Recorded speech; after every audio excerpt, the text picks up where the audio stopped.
Yes, everybody, we are live. We are live right here from the C. Allen Signature Salon. This is the Shear Chat Studios, and I am Rashan, your new host, and I'm so happy to be here with you. Let me see. We are a little bit behind time, 11 minutes, but it is okay.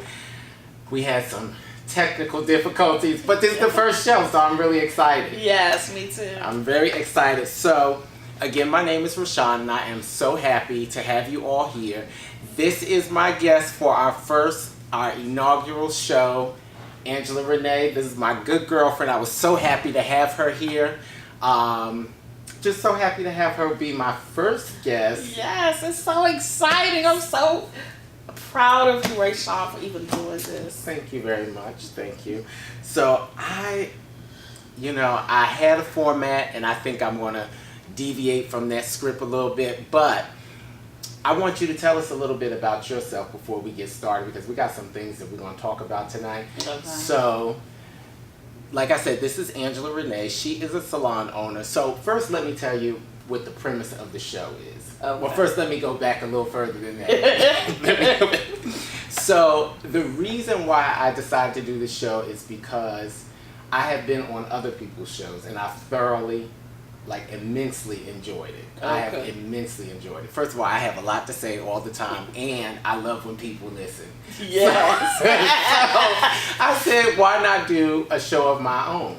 So it took me some time to kind of get the thoughts together, but I finally got it, and so I know what I want the show to be about. I know how I want it to go. So basically, Shear Chat, as you know, I am a hairstylist, so as a hairstylist, I'm privy to just about everything that goes on in the salon. Mm-hmm. And so there's so many things that people have questions about, things that are interesting to talk about, from the day-to-day things that go on in the salon, as well as the things that people come in and talk about. True. And there's so much going on outside. All the time. We have a lot to talk about. Yes. So I said, why not do a little show about it? And, here we are. So what I wanted to do also was invite my friends as guests, because most of my friends are hairstylists, so you all have a lot of input insight, I should say, into what happens on a day-to-day in the salon. So I think who else to have better than other salon professionals? So again, I bring you Angela Renee. She is the owner of the Morph Beauty Bar at the Phoenix Salon and Suites. So, Angela Renee, meet the people, Angela Renee. So tell us a little bit about yourself and the Morph Beauty Bar. Well, I am the owner of the Morph Beauty Bar. I came up with the name thinking about transforming people and giving them a look. So I was thinking metamorphosis, and I was thinking of a butterfly. And I said, you know what? I heard of metamorphosis, but the name is so long. Let's just say we're going to morph them. Okay. Morph. So that's how I came up with the name Morph Beauty Bar. And we are, we cater to you, to the customer, because what I found in most salons, what everybody talks about, is people not booking their book properly. Okay. So you wait so long, and I don't like to look at people that long. Ooh, I want to give them a look and get them on their way. Right. And everybody else has that same idea. So when you come into the salon, it's your salon. Mm-hmm. So normally they're by themselves. Right. So they get to relax, let their head down. I offer them a drink, coffee, tea, water, a snack while you wait. And when you get those long services, you're hungry, all of that kind of stuff. So I make sure I cater to my customer. Okay. And they love it. So how long have you had the Morph Beauty Bar? I was a partner with someone last year, 2016, and we're in 2018. And we are in 2018. And you see how the time flies? Wow. So was it 2016 or 2017? I want to say it might have been 16 or close It out was 16 actually and it was early 17. Yeah, it's actually I severed the partnership on the 2-year anniversary Oh, okay. of us being together, and I just saw that I had a different vision. Gotcha. And I wanted to get into branding myself, and that's how I came up with Morph. Gotcha. We were raising the bar at first, and now I'm Morph. So, okay. And you know what? That's one of the things that I find to be so difficult is to have a partnership. yes, Especially because partners don't always see eye to eye, and then also partners, their thoughts or the mission starts to right, you lose it. Separate. You lose it. So right. where we start is not necessarily where we are 2 years in. Exactly. And so that's exactly. then how I see you came and you moved on to Morph Beauty Bar. Exactly. And so many doors have opened for me since I've done that. I'm going into, this is my year and a half. I'll be in business a year and a half by myself, and it's a wonderful feeling. It's a wonderful feeling, and so many people are coming in and hearing about me. And I have. Well, wait a minute. Before you say anything else, you said people are hearing about you. Let me just say, well, tell us how long you've been a hairstylist. 28 years. Okay, so 28 years. And you're just now hearing about her. And I'll tell you that the name precedes you, because for years I had always heard of Angie. And I was like, well, who is this Angie? Who is she? And I never knew who you were. But I think we clicked when we finally did meet, because I felt like I had known you for so long. Because Yes. I always heard people talk about you. And they said, she's a dynamite hairstylist. Her personality is just, so far beyond what you can imagine. Mm-hmm. And those are the things that I have come to know and to love about you. Absolutely. I'm telling you, when I say one of my good girlfriends, this is my good girlfriend. Somebody that I call, she calls me Yes. at We all times. FaceTime, honey. At all times tonight. Love it. But, I have to say the professionalism that you exude, that I have seen, has been awesome. And I think that anybody who has the pleasure of working with you, they have a lot that they can learn, that they can take away, so if they work with you for any period of time and they decide to move on, that I know that they have, a lot has been deposited in them, and they Yes. have what they need ultimately to move on To and be move on. successful. You're right. Because I've seen you do it before. Like people that I know that have been your assistant, Yes. I have seen them stay in the business, and we know that's really hard these days. A lot of people get into the business and excuse me, maybe like a year or two later, they're like, oh, it's too difficult, and so they move on. Exactly. But like your one assistant that I know, I met in school, Yeah. and he is still doing it. So to Yes, me, 10 years yes, later. but he's still in the industry, and Yes. that's one of the dynamic things, because where so many people just kind of float out and they say, oh, I have to go get another job, it's not working for me. Mm-hmm. Even though he's still an assistant, he has found his place. Yes. And he's he's great good at it. what he does. He's right? great at it, and people want him. They want him to just shampoo their hair, and I love it. I love it. I love having an impact on people's lives and their careers. Okay, so then let me ask you this.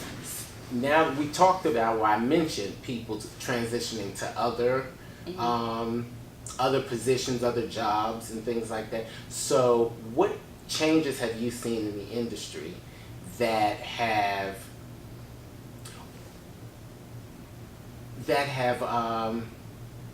I don't want to say that they're negative, but some things that you wish were different, that you wish hairstylists would take on personally so that they could improve their business? Well, this is a pet peeve of mine. To have exclusivity to products. Okay. Don't get me wrong. I feel like you should be able to go into your local beauty supply and support them, but you come to the salon for an experience. Absolutely. So you want an exclusive shampoo for your hair that really cleanses the hair and gives you body or whatever you're looking for. Right. And you find that at your with your stylist, with her retail, his or her retail. And I find that so many product lines have started out exclusive, but and now they're segued right into, and that is that's a pet peeve of mine, because where's the exclusivity, with all of that? A lot of these, and then YouTube. Okay. That's another one. We're going to touch on that. Oh! We'll talk about that, yeah. Okay. But I get you with the exclusivity of the products. And I actually had a conversation with someone who worked with a product line that actually transitioned from being exclusive, like a professional exclusive product, into a product that can be found in many stores. Yeah. And they talked about two things. They talked about the cost that it takes in order to keep a product exclusive. Sometimes the overhead is so high in producing a product that they have to get it mainstream, or they have to get it in the hands of the everyday consumer so that they can meet those numbers. Now, to me, that's where they have to make a little alteration. Right, but don't get me wrong. They can put certain products Absolutely into mainstream, but you can't be putting your relaxer systems and color system, all that, because it takes so much to have those lines. Absolutely. You know what I mean? And then it takes so much knowledge to even execute what you're trying to do. So I really don't, I don't know the cost and all of that kind of stuff, but your oils and things like that, okay, I understand. Your maintenance products. I get it. So you can do that, but not your relaxer systems and things like that. And then they're in CVS. Yes. CVS. But you know what else I was told? That when products end up in stores like that, what it's leading to is leading our government to actually believe that people, the everyday person, can handle those products, when we know that that's not necessarily true. Exactly. There's a reason that we go to school.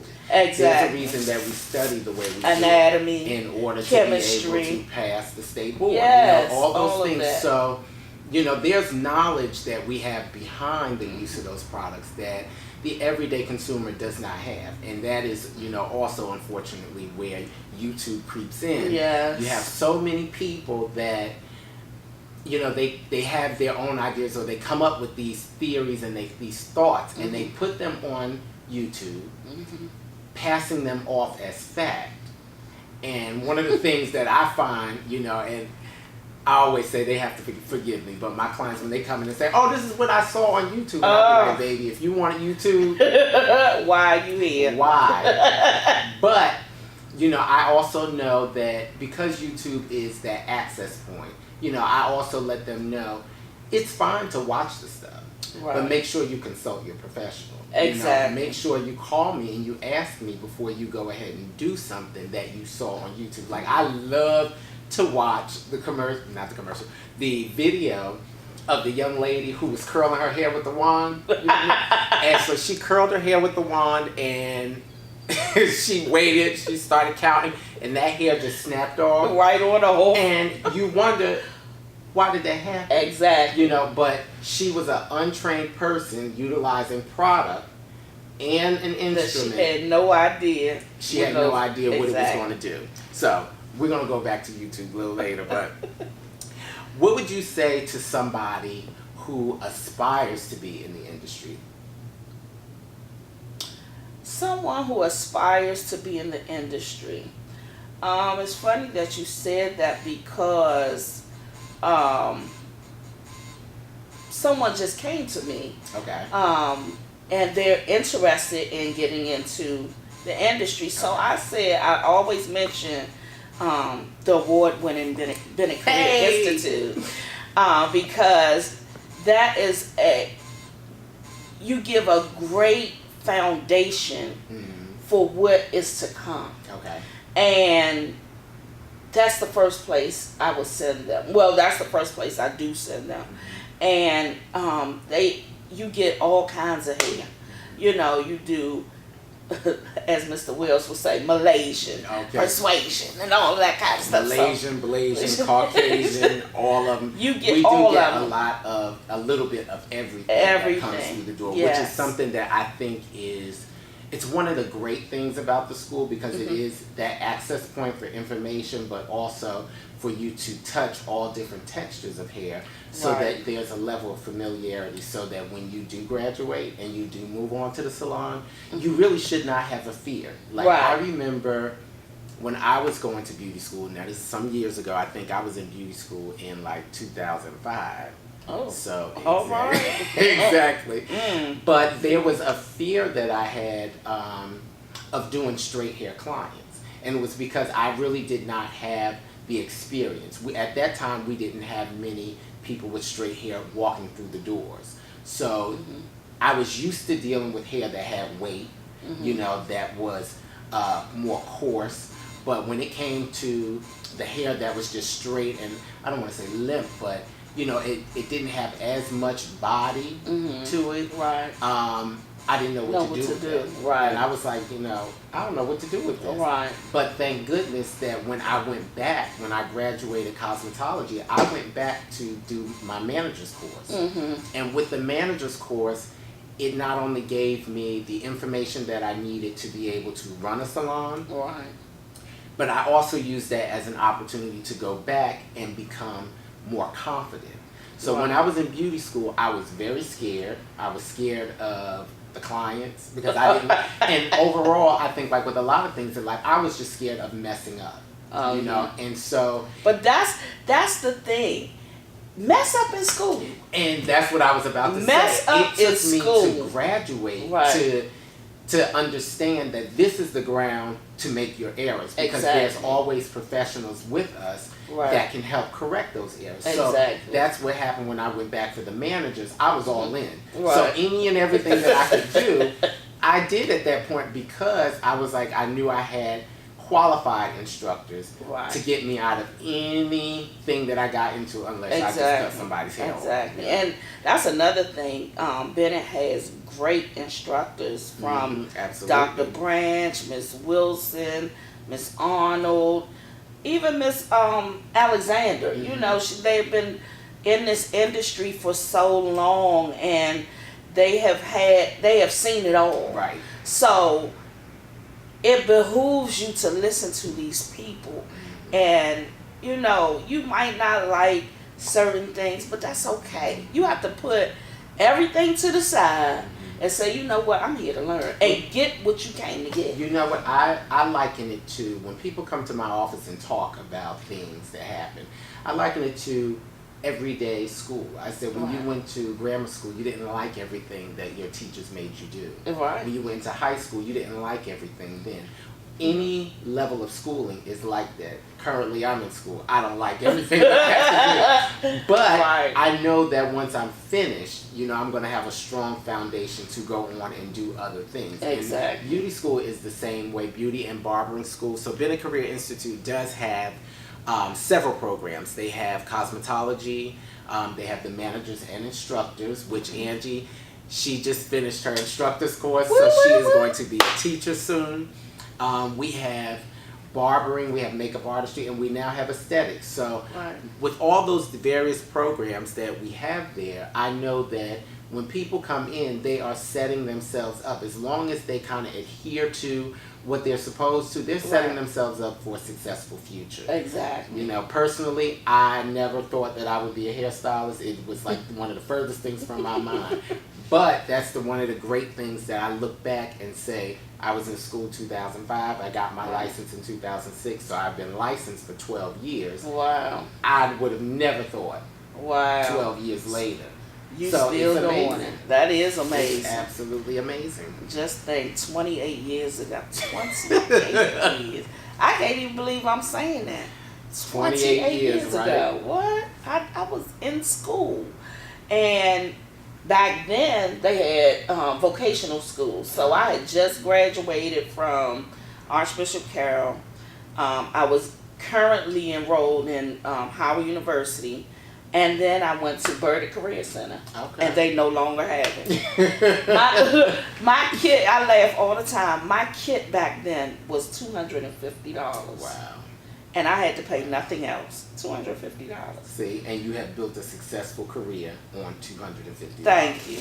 You know, and that speaks to another thing, how I think today we have to take advantage of all the opportunities that we have, because as I look through, or look back, I should say, there's so many things that were offered years ago that we don't have now.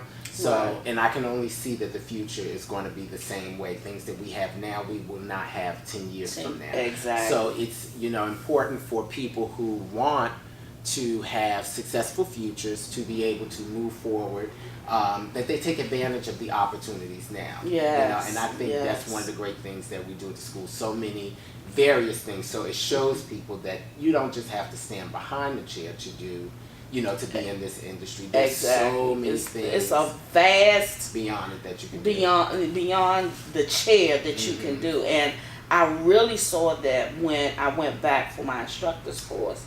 I was like, wow. I mean, I know that I would not be behind the chair, Right. but for so long. Right. But I didn't know like where I would go from here. So it just opened my eyes to so many different things.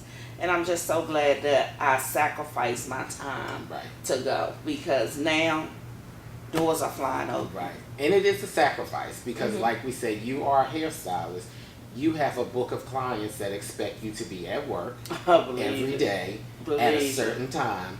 And it's a huge sacrifice to have to tell them no, to also turn away those finances, you know, that you're used to having come in to support yourself, to have to decrease the financial income. Oh, but don't talk about but look at where you are now. You're finished now. Right. You can resume those clients, but now you also have something else under your belt, which is going to push you up a notch, you know, and bring you additional income. And then I've been posting my journey, and so many people that I didn't even know have started calling me. People I have not talked to in years are starting to come back. So that's even increasing my income, and then increasing as far as people that I've met on my journey, Right. that are in different arenas that want me to do things. So it's a very promising future. I think the key to all of what you just said is relevance. And our clients want to know that, number one, we are professionals. They want to know that we're educated, but we're also relevant, as in keeping up with what's going on. And the more that we do, the more that we have our hands in, I think it speaks to the relevance. Personally, I can say that many of my clients know that I have been also in the National Institute of Cosmetology. Right. And that is a school every year, you know, you matriculate through as you would normal university. And each year you learn so much more. And one of the best things, speaking to the fact that, you know, people can stay in the industry, we have hairstylists that are 70s and above that still take clients, are very knowledgeable, have their hands still in the industry. Wow. And I don't know what That's I thought. amazing. I don't know what I thought before. I don't even think the thought ever crossed my mind that you would be up in age like that and still working. We met a lady, she came in our office the other day. She has had her license for 60-something years. Wow. Now, I'm going to say something because I don't want you to try to figure out how old she actually is. But she said that she's still a manager in the shop. Wow. She gave us a list of names of salons that she has managed recently. Wow. You know, I would say over the past 20 years, that recent. So she's still, you know, active in the industry, Right. which I think is absolutely amazing. Yes. She looked amazing. I would have never guessed 63 years. I just said off the bat, she has to be at least 80. somewhere up in there, but she looked amazing. And I think that's the other thing about our industry is that, you know, those who are up in age, they never look like it. And I think that many of them don't feel it either, right? Because they're constantly moving. You know, they never take that. I don't want to say take a moment, but they never sit down and just like, oh, okay, I'm not going to do this anymore. They constantly do it, even after they retire from the salon. They still want to do 1 or 2 clients. You know, and you know, speaking to that point, a lot of them stay around youthful people as well. Absolutely. And they stay up to date. I mean, they doing the color and all of that kind of stuff. And you would never believe that these ladies are up in age like they are, but they are beautiful spirits, and you can learn so much from them. Like, you know, so they have so much to give and to offer that you will learn so much from them. You wouldn't believe it. Okay, so now having 20-something years in the industry yourself, what would you say to a new stylist who, say, is struggling to build a clientele? What advice would you give them? That's another thing. I really think when you come out of school, I think you should start somewhere like a Bubbles or a hair cuttery. Like a chain salon. Like a chain salon. Because you get so much out of that. And you're building your book as well. I would say I shouldn't say don't stay with them but so long. Because some people find comfort and stability in that, because this can be very very unstable. You have to know how to save your money. You have to know how to save your money. You have to know how to do your 401k, to do your health insurance and things like that, where those chain salons give it to you. They provide that for you. So I would say start there, because they give education as well, and their education is immaculate most of the time.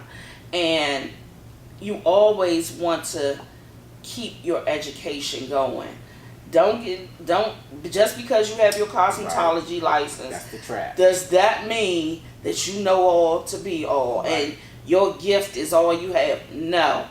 That's the pitfall I fell into. That's the trap. It's the trap. Because so many people, you're hot right now. Oh yeah, you're hot, you're young, you're doing all the latest styles, but guess what? What are you gonna do when things change? Right. Because the only constant in life is change. So you have to change with the times. You have to constantly reinvent yourself. I always think of myself sometimes as Janet Jackson. You know how she reinvented herself, you know.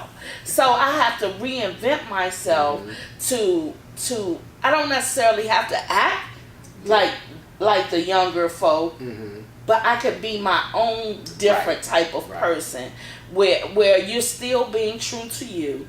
You're still getting your education, and you're and people are liking that, and it's like a magnet. Right. You know, like I wear different colors in my hair. Baby, I was just getting ready to say that, because you know what first thing came to my mind when you started talking about change? Your hair wasn't always short. No. And see, when you cut your hair, at first I was like, oh my goodness, I can't believe she cut her hair. But then you have done so much to it, you know, over that time span. It hasn't been long, but as a hairstylist, you know, that's what we do. We will switch it up in a minute. In a heartbeat. You know, it's a gravitating thing. You know, each time you change your hair, it'll make someone look. Exactly. And it'll say, you know, what does she do? It's a conversation piece. Absolutely. And so when you have a conversation piece, that's your time to say, you know what, that might be a new client. Exactly. What Mr. Bennett say, that 3-foot rule? 3-foot rule. Don't let anybody come within 3 feet of you, right? Without you selling yourself. Right. And with whatever you're selling. Well, we hope that you're selling hairstyles and things like that.